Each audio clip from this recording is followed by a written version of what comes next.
Pero guys, luto tayo papaitan. Ito. Binili natin nakahiwa na. Hugasan lang natin ang hugasan to hanggat sa magputla. Maputi na maputi, malinis baga. Yan. Salain natin yan. Ito yung lagay natin. Ayan o.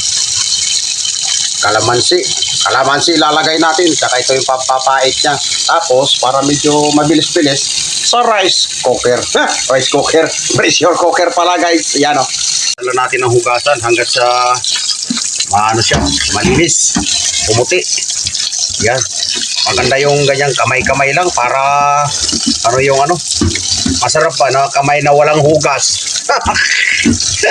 Ayan o. Paagusan lang natin ng tubig guys. Ay, hugasan ko pa. Yan. Yan. Sariwa doon natin nabili. Hindi pa putlang-putla. Yan. Papaitan tayo ngayon guys. Paborito sa mga buto-buto. Kung papalambot tayo ng ating papaitan.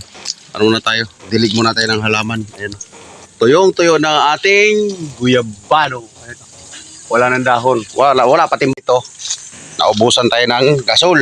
Kaya ngayon, palit tayo sa gatong. Tanggalin natin sa gatong lang tayo, gatong. Ayan. Kaldero naman na tayo. Hugasan muna natin kaldero. Para sa, gatong na lang, gatong. Naubusan tayo ng gasol talaga. Natuloy talaga dito sa, sa luto sa labas. Ayan. Sa dirty kitchen. Ayun, lagay na natin. Ayan o. Ayun ang ating papaitan sa apoy.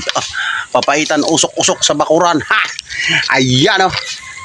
Ayun. Papaitan. Ayan o.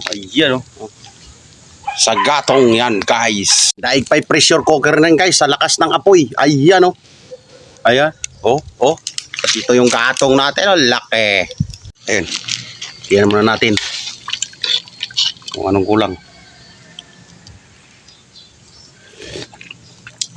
Marami pa. Kulang. Yan. Kulang na. Oh. Mamaya. Ayan na guys.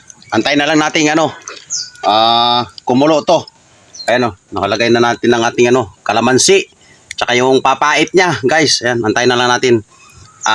Yung kalamansi, sadya ko talaga hindi piniga para mamaya pag sa mangkok, doon na lang, bahala na lang magpiga doon para may lasa ulit. Yan gang. Yan guys, ito, kain tayo. Ito ato niluluto. Itong papaitan, papaitang patsamba. Tsaka syempre, mayroon tayong gulay, tsaka pipino, tsaka ito, bahaw. Yan, tara guys, kain tayo.